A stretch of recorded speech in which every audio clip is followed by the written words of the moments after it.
So next on the topic is ceramic materials. What are ceramic materials? Ceramics are inorganic, non-metallic solids consisting of a metal or a semi-metal, one or more non-metals. So when you can get ceramics by either a metal or a semi-metal or with combination of non-metals. They have a structure which is crystalline, that's organized, orderly, organized, regular crystalline, or amorphous, or non-organized crystal structure, or a mixture of the two, organized and non-organized. Most are common compounds of their compounds. They are associated with compounds of oxygen, carbon, or nitrogen, with other metals such as aluminum or silicons. They exhibit good strength under compression, so they have high, very appreciable compressive strength, but they don't have ductility. They exhibit virtually no ductility under tension, though they are strong in compression and they have good strength, but they are not ductile. They have high hardness, good electrical and thermal insulating characteristics.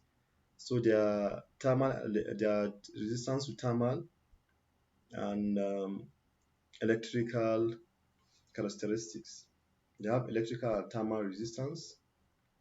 Um, Basically, one more of their advantages is one of their major advantages is chemical stability. Right? They are not susceptible to chemical attack, or they have their resistance to chemicals or chemical stability, and they have high melting temperatures. Right? So the family of our ceramic materials include polycrystalline and single crystalline or inorganic materials. So these are the types, or inorganic glasses and glass ceramics. So these are all families of ceramic. Some ceramics are translucent. It means you can see from one side to the other, or you can see fairly. When it's transparent, it means you can see clearly. When it's translucent, it means you can see fairly, not clearly. Ceramics are used in a wide range of technologies. The applications here are in refractory linings in boilers, spark plugs, used in dielectrics, in capacitors, sensors, abrasive, and for magnetic application as magnetic recording media. So sintering is one of the important property of ceramic, or one of the important property or a factor considered in ceramics. So see, what is sintering is a process, one of the important activity or a process that is applicable to ceramics. Are we all together, please, class?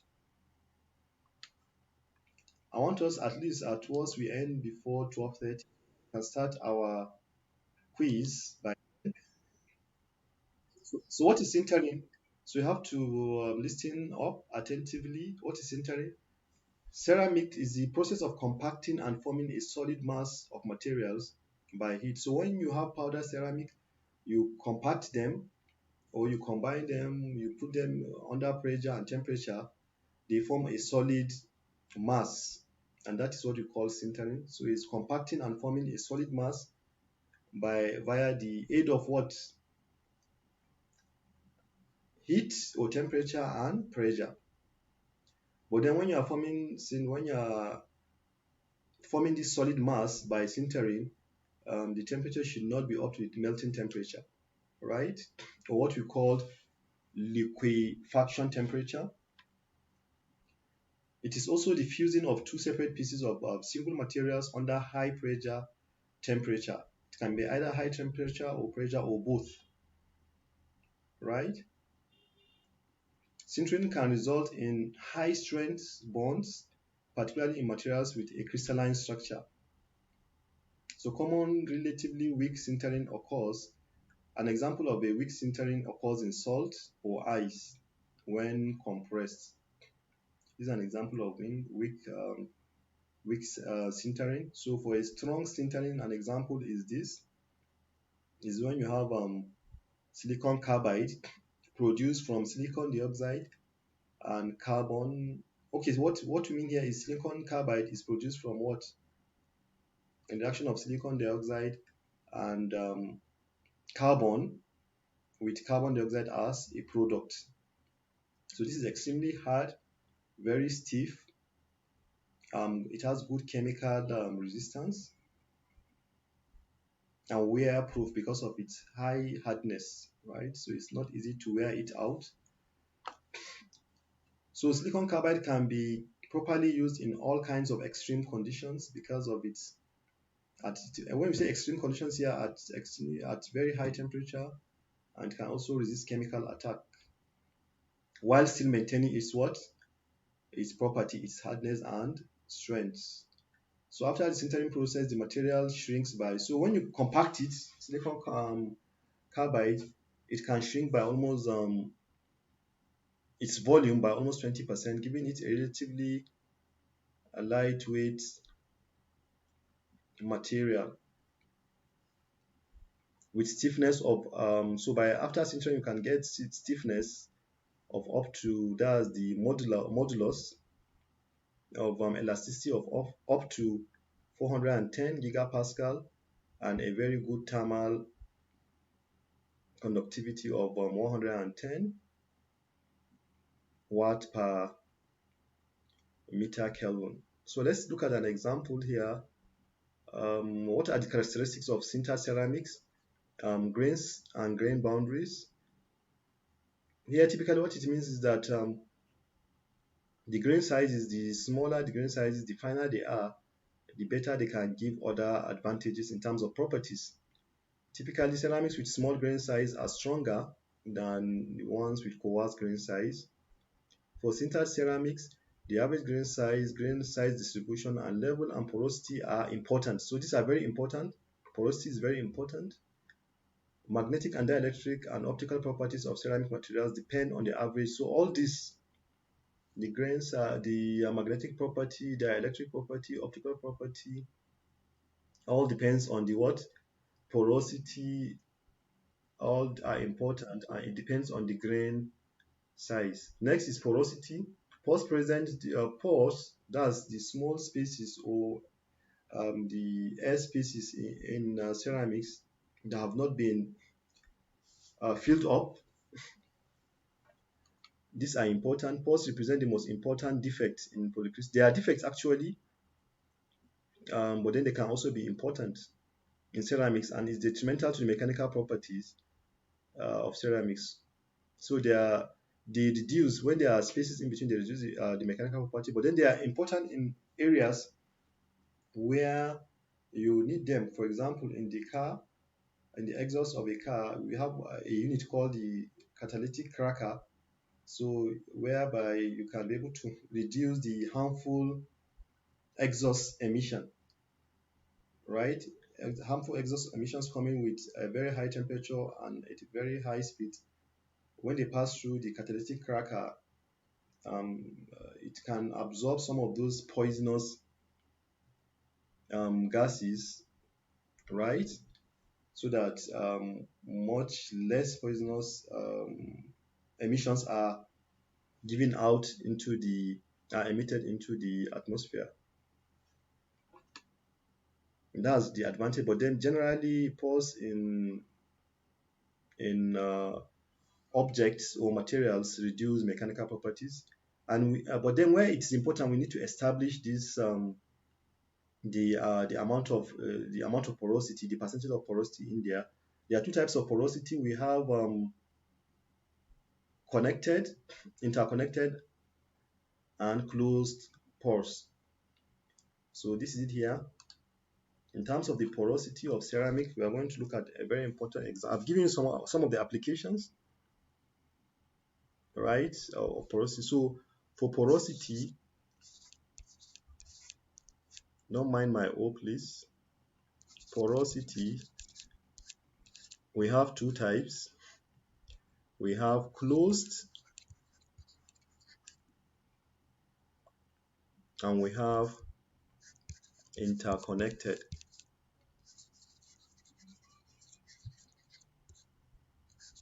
Interconnected pores. Right? We have closed as well as inter. So interconnected pores are the same thing as what? Is the same thing as apparent porosity. So whenever the porosity here means the total what? Total porosity for any porous material is equal to what? The closed. When we say interconnected, is the one that you can have, for example, if you have this porous media, this is an example of a porous media. So if these pores are interconnected, it means you can pass fluid can move from this side to the other, right? It can move from here to here because it has to pass through the what? Interconnected. The ones that are closed, there is no linkage. If it is closed, like this one, this from this one and this, there is no linkage, for example. But the one that has linkage, for example, this to this, there is linkage. So it means when you pass a fluid, that's gases or liquid, it can pass from here to here. So this is interconnected. While this one here is connected, but it's not connected to the other side. So this is what we mean by interconnected. It means you can pass fluid from one side to the other. And then the closed ones, it cannot pass fluid from one side to the other. So this is what we mean by porosity. So we are going to be looking at some calculations here now. Some calculations on the porosity. I hope you understand the total porosity is equal to closed pores and interconnected pores. And the interconnected is the same thing as is equal to the what? The apparent pores. So this is an example. I want us to all solve it, please. I want us to all solve this example, please.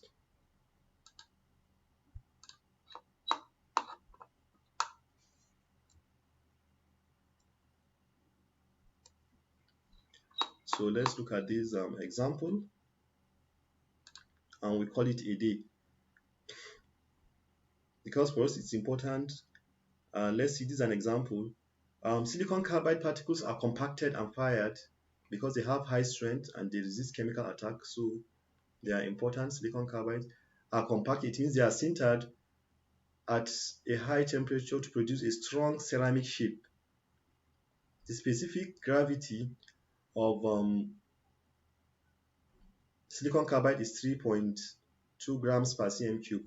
So I'll also explain a term. Specific gravity means its density. That's the density. It's the same thing as what?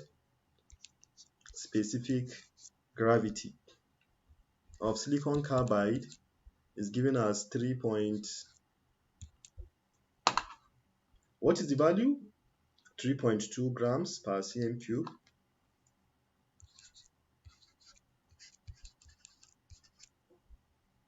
So what else? So what are we asked to calculate? Calculate the apparent porosity, the true porosity, and the fraction of the pore volume that is closed.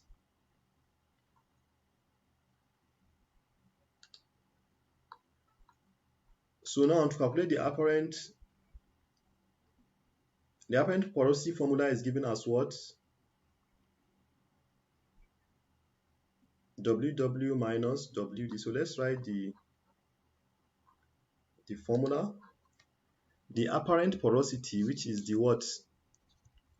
Apparent porosity, which is the interconnected pores, is equal to W minus WD all over W minus WS. So let's establish what is our WW. What is our WD and what is our WS? So let's start with WW. WW is the weight.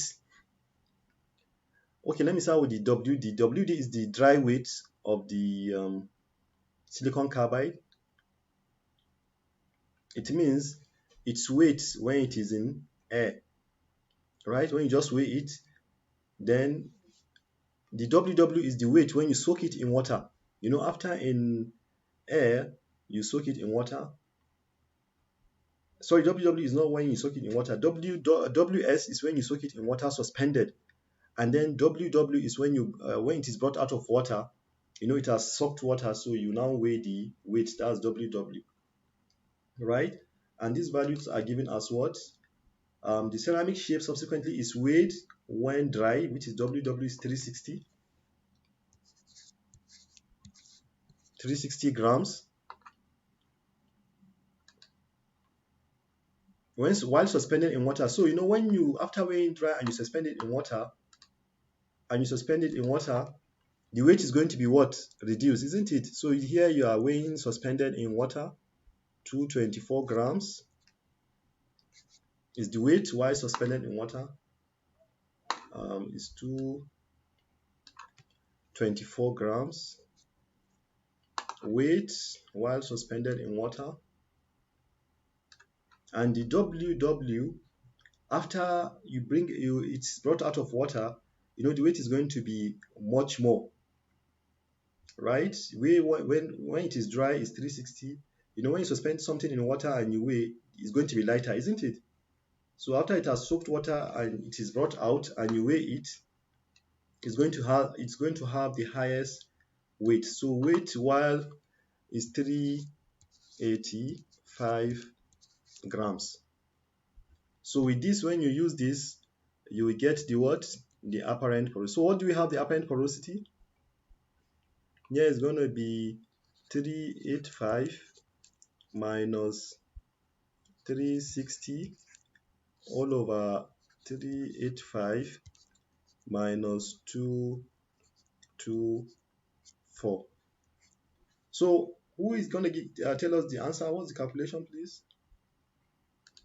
Hello, class. What is the answer, please? Can someone punch? Pardon? What is the answer, please? Is 385 minus 360 all over 385 minus 224. What's the answer, please?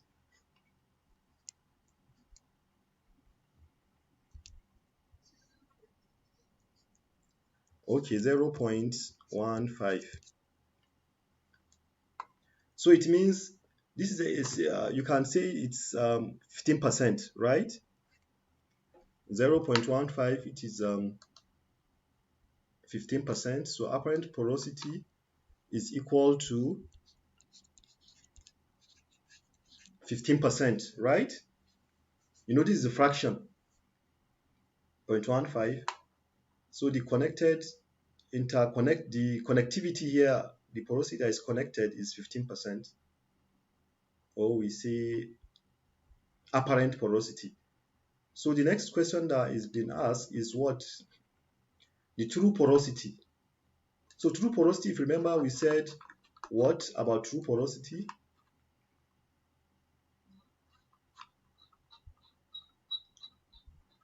What do we say about true porosity? That's the total what?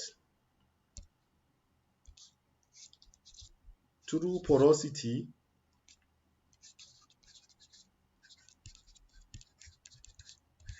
is the same as equal to the total pores, right? True porosity is equal to the total pores, and which is equal to apparent porosity plus closed what? Pores, right?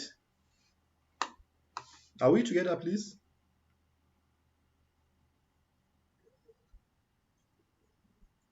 True porosity is total what? So before you find the true porosity, we need to find a particular term. We need to find there is a formula here for true porosity, which is equal to what?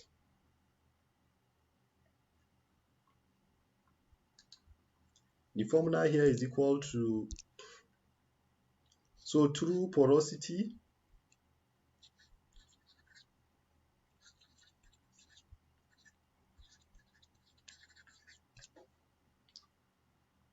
True porosity is equal to the specific gravity, which is density, minus bulk all over density multiplied by 100. So the formula is there already, which is this. True porosity is equal to, so the actual density. So I want to explain, this is what we call bulk density, and it is equal to, so for you to find this, already we know the what, the specific gravity is 3.2, which is the actual, when we say this is the actual density, right? In actual density, we expect that there is no porosity in there. Are we understanding? Density of materials, we expect this. That's the actual density. There is no what porosity in there. So, but there's a formula to find the bulk. There's also what we call bulk density. For bulk density, there is porosity in there, and this is given by WW all over W minus WS. Sorry, not WW, is WD, my all over WW all over W what? S. So for us to find this true porosity, we have to come and find this bulk density. So I want to explain between bulk density, what is the difference between bulk density and the true density. The true density is the actual density, just like density of any material. There is no porosity in there, right? The bulk density now is the powder density or the density of the compacted silicon carbide, but there is pores in there. So what is the formula for density? Density is equal to what? Mass all over volume. So which one will be greater density? Is it the true density or the bulk density? So let me explain. For true density, the volume here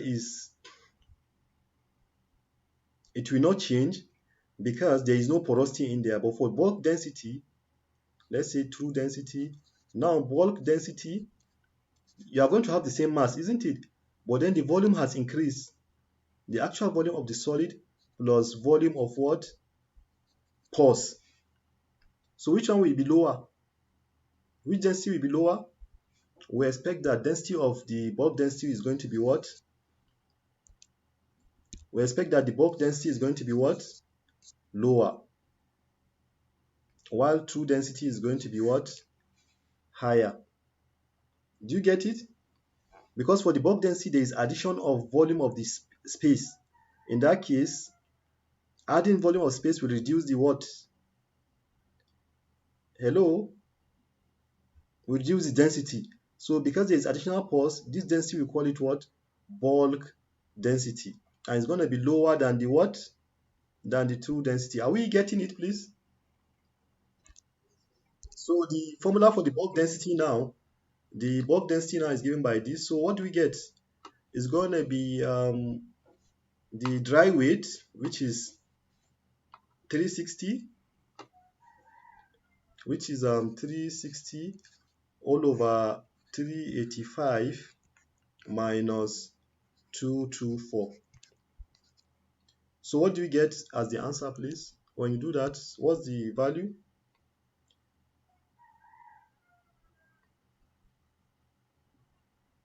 What is the value, please?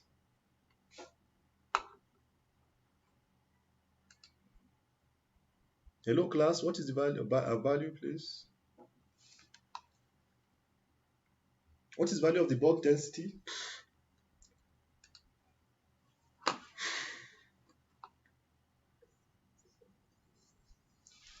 Okay, 2.36.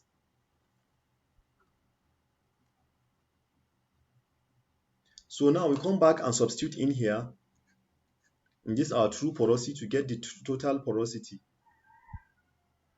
Right? This one here, density, there's no porosity. This one, there's porosity. So when you subtract, it will give you the, over the true density, to give you the percentage what? The total percentage porosity. So now we come here into this, so we come to this true porosity and apply it. And what do we have? What do we have is going to be what? Remember, the actual density is 3.2. So it's going to be 3.2 minus 2.36 all over 3.2 multiplied by 100. So what's our answer, please? What do we have?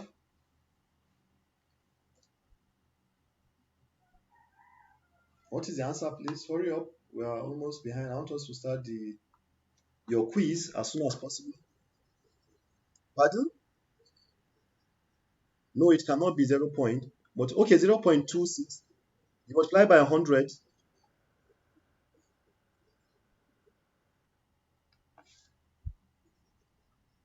Pardon?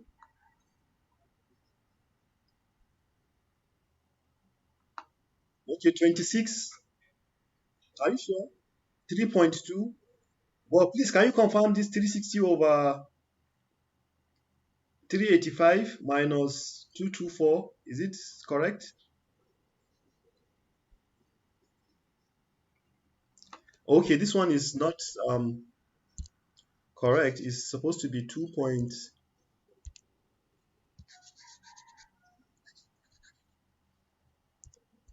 What's the actual answer for the bulk density? 2 point. 2 point. 2.2. Okay, let's leave it 2.24. So it's going to be the same thing as 2.24. So can you give me this computation now? 3.2 minus 2.24 all over 3.2 times 100. Please hurry up. 30%, right? So this is total porosity now. And we know that part of this 30%, the total porosity here is 30%. Remember that we found that the apparent porosity here is what? Apparent porosity is what? Okay, this is total porosity, which is 30. Apparent porosity is 15. So what is the closed pores now? Can someone tell me? Because total porosity is equal to apparent porosity plus closed pores. So since we know the total porosity is 30% and we know the apparent is 15%, the closed pores is going to be equal to what?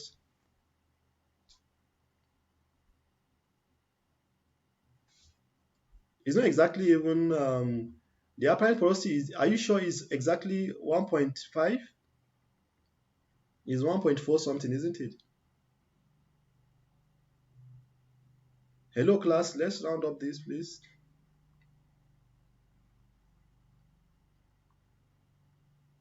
Hello, are we together please? So what's the value of the apparent porosity please? Is it 0.15 or just approximate?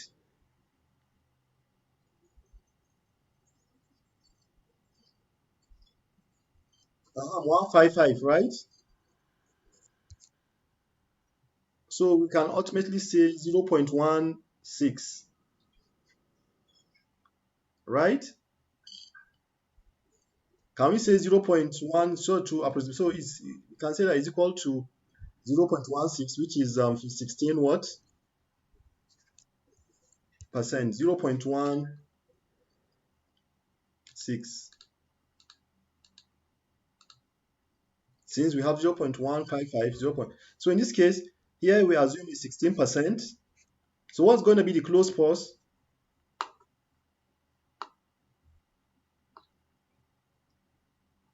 Because we established that total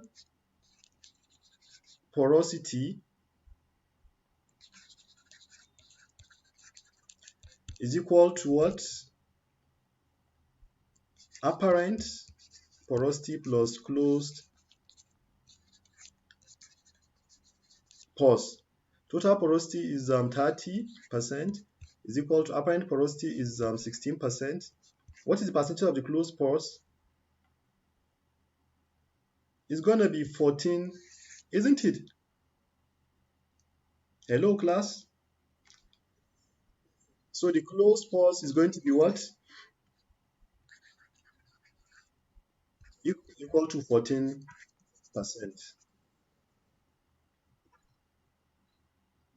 Or assuming here we decide to not use 16, we can say we use actually 15.5. So the closed pores is going to be what? You don't need to approximate to, for example, we said is equal to 15.5.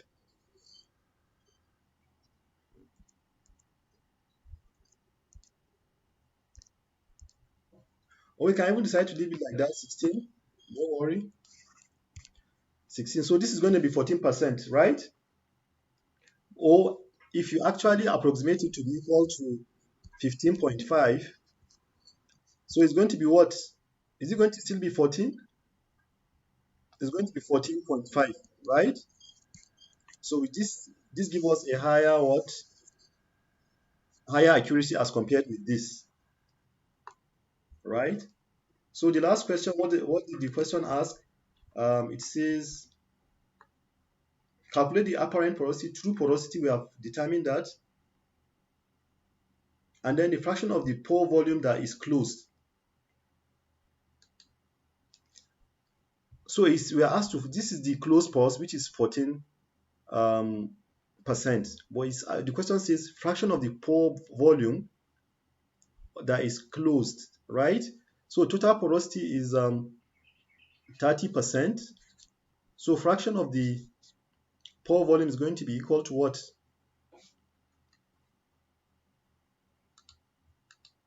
Huh? The closed pore is 14%. So fraction of the total volume that is closed is going to be 14 all over the total porosity, isn't it? It's going to be closed pores all over what? Total pores or total porosity, which is going to be equal to 14 all over what? 30. So what is the fraction here? Because the question says that asked about fraction of the um, fraction of the pore volume that is closed. So the pore volume that is closed is 14%, right? So 14 of the what?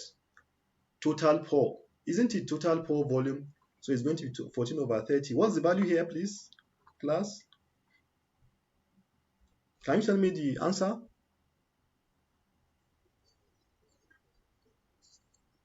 0.466. So now in actually we can say that the fraction of the pore volume that is closed is what? Total porosity now, for example, this is fraction of the total volume that is fraction, sorry for now, in terms of percentage now it's going to be what? 46.46%. This is closed. And what? Which percentage is going to be interconnected, apparent?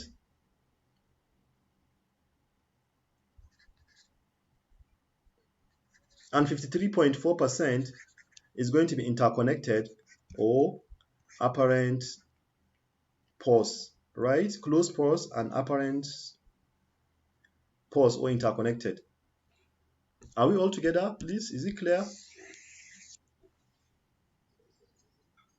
This is in terms of the total porosity. Now, we're not looking at the complete body. Now, we're only looking at the 30%. So out of the 30%, it means 46.6% is closed and 53.4% is what? Is interconnected. It means 53.4% you can pass fluid through. So the importance of this is that, for example, a porous material that is used for some certain applications where porosity is important, we will have to also determine what percentage is interconnected, is apparent, so that your fluid, you know that when you pass fluid, higher percentage of the porosity will enable the permeability of the fluid, right? For example, an application, as I said earlier, on what? an application on the car exhaust catalytic cracker, where the catalytic cracker is expected to be porous, right? So we've come to the end of this today's lecture. This is here considering 30% what? Pore volume, considering 30% total pore volume of the silicon carbide. So out of this 30%, um, out of this 30%, 46 points, out of this 30 porosity, 46.6 is close and 53.4 is apparent. But the whole body of the silicon carbide, 70% there is no porosity, right? It means 70% is non-porous. Only 30% is porous, and out of this, 46.6 is closed, and 53.4 is interconnected or apparent. So we've come to the end of today's lecture.